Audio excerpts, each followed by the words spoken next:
Okay, this time I'm going to be reviewing the 13th issue of the comic book adaptation of Animaniacs. And despite being titled Manga Maniacs, there isn't really any anime parodies in this comic whatsoever. It's just the Warner kids in Japan. Which is a good thing, because the last time that the Animaniacs tried an anime parody, we got this. And we all know what this did to the internet, or more fittingly, what the internet did to this scene. And in my own personal opinion, anime parodies that are coming from outside of Japan I just see them as racist.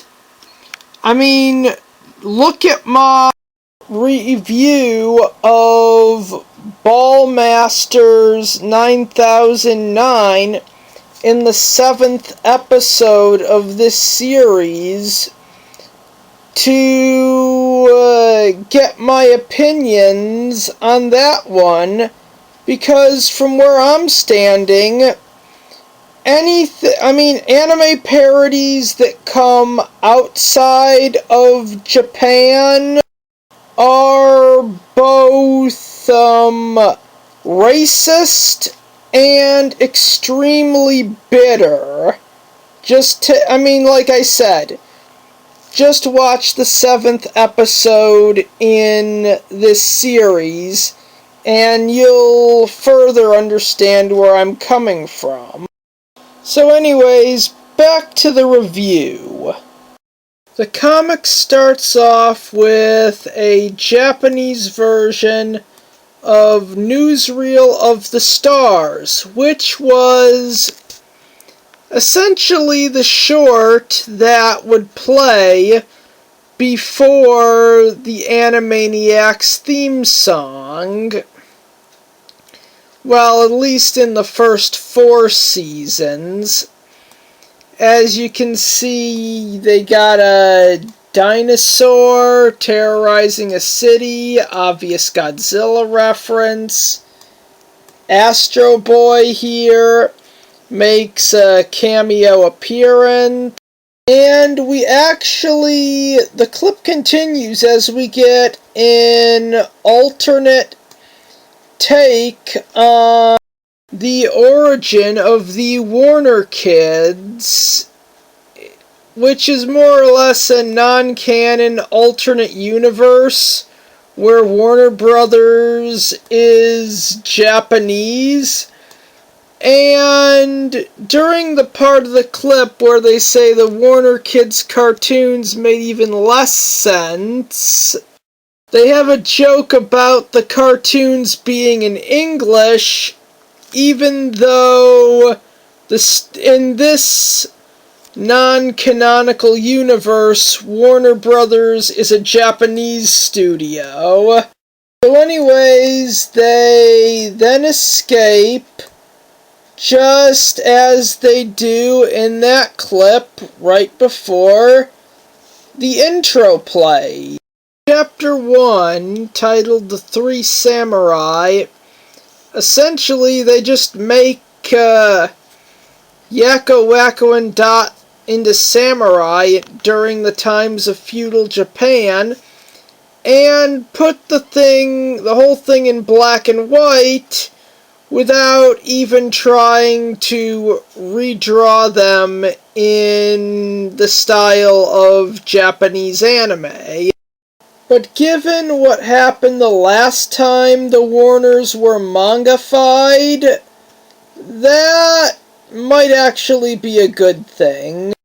Yakko hears something, and then the Warners get trampled by horses, ridden on by bandits, Then the Warners reach their destination, which is essentially a village with a tourist attraction that is basically it's a giant bonsai tree.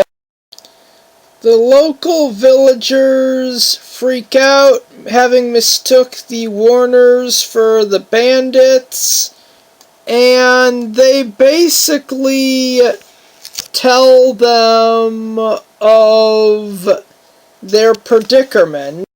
The bandits then show up, and Yakko actually uses the comic panel to dodge the sword, and essentially is able to teleport behind the one bandit who showed up using cartoon logic, instantly jumps into a gi and does a bunch of karate moves while screaming, and asks Dot if she'd like to take over because he's beat.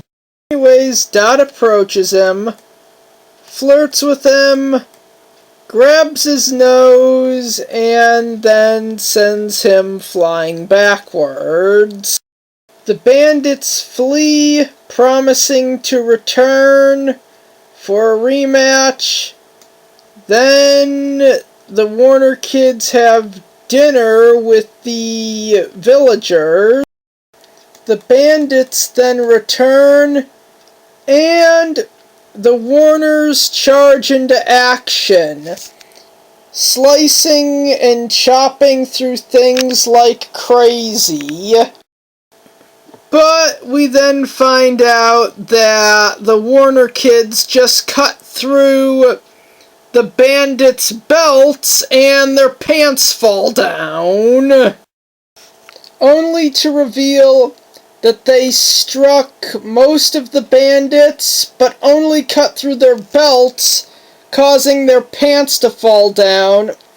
And I gotta admit, that scene is truly funny, as the bandits who ended up losing their pants run away in humiliation, as the ones who didn't then attack the Warner kids. Oh, and the giant bonsai tree from earlier, Dot pushes it over on the bandits, 'cause apparently when they were swinging their swords like crazy, they chopped down the large bonsai tree that was a tourist attraction,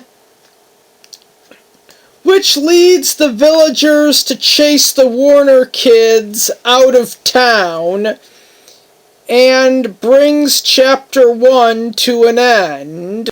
Then we get a Japanese version of Useless Facts about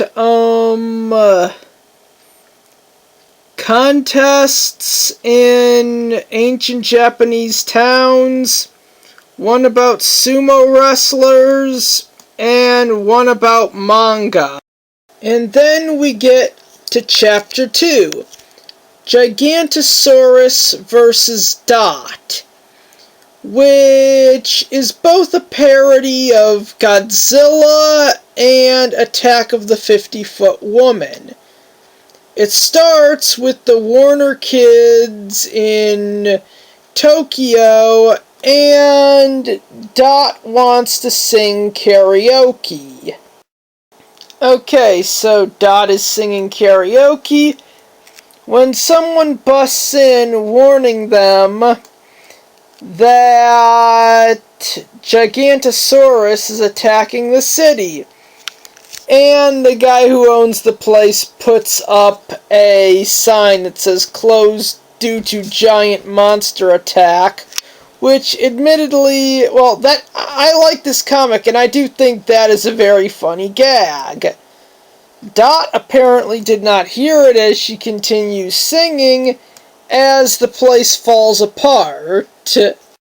One look at Gigantosaurus from the Warner twins instantly brings up a copyright joke when Wacko says he looks just like and they cover his mouth with Wacko saying, "You can't say that," and Dot says, "That name is copyrighted and trademarked, you know." And it turns out Wacko was gonna say Granny, and then Yakko says those Looney Tunes lawyers at Warner Brothers trademark everything. Pissed off that Gigantosaurus ruined her song, Dot essentially sticks her thumb in her mouth and repeatedly blows, inflating herself like a balloon until she's kaiju size. And this feels like something straight out of those first 4 seasons. And the fight begins, and Gigantosaurus breathes fire on Dot. She then picks up a place called Garlic Hut, eats it, and blasts Gigantosaurus with, well, I guess, breath that stinks. Yakko tells Wacko that they have to get to the war room, who responds by saying they don't have a war room, but then his brother tells him that all giant monster battles have one. Hello Nurse makes a cameo as the round card girl as round 2 begins, and underneath the panel Yakko appears and says, "You think Daryl Hannah will play Dot in the movie adaptation?" She played the main character in the 1993 remake of Attack of the 50-Foot Woman. Meanwhile, Yakko and Wacko are in the war room, and here's a funny thing. They have a box with the word bombs written on it, and inside are all these VHS copies of movies that were basically crap. And so anyways, they have a figure of Dot and a figure of Gigantosaurus on the table. Echo says the script was right on, eh? With this state-of-the-art war room, we can monitor the fight as it happens. And Wacko says, or play a really cool game of Battleship. The fight was continuing, and here's just something I noticed. While going through all the screens in the war room, Wacko actually said he found MTV, but someone was talking during the video, which could easily be an allusion to Beavis and Butthead. Dot tells Gigantosaurus to back off, and he then smacks her with his tail hard enough to almost give her a concussion. As she's lying on the street, she thinks she's Dorothy from The Wizard of Oz, while Yakko is literally announcing the fight as if this were a boxing match. Gigantosaurus stands victorious, and Dot gets up like a bullfighter and literally treats this like a bullfight.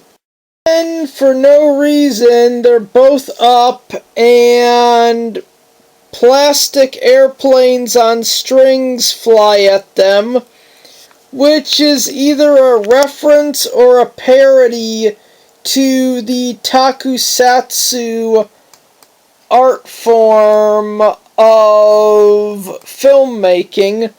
But then the tokusatsu planes fire on Gigantosaurus, and Yakko and Wacko are watching the whole thing in the war room, and this is hilarious.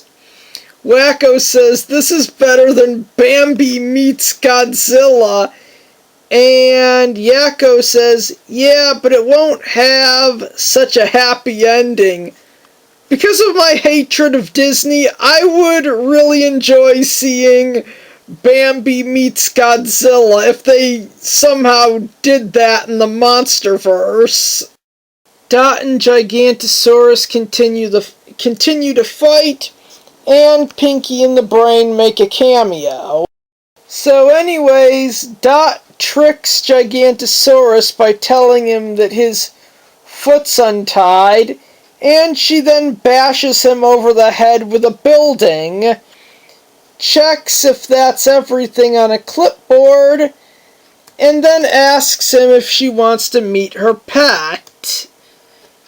Gigantosaurus, whose real name is apparently Leon, and Ted, who is Dot's pet, apparently know each other and are good friends. The two old friends catch up, and then they sing karaoke with Dot, bringing this comic book to a close. In all fairness, Animaniacs issue 13 is pretty much a prime example of what that shitty 2020 Hulu revival should have been. I mean, the stuff in this comic book adaptation feels directly in line with those first 4 seasons. That's what this should have been. And it's actually kind of pathetic that writers at DC Comics literally knew these characters better than the clowns at Hulu that WB just gave them the rights to. And it wouldn't surprise me if the people who wrote the 5th season of Animaniacs back in 2018, even though it came out in 2020, actually hated this show, because they did a very good job dismantling. And the stories within this series do a way better job of being Animaniacs Season 5. Way better than than that piece of shit we got from those clowns at Hulu.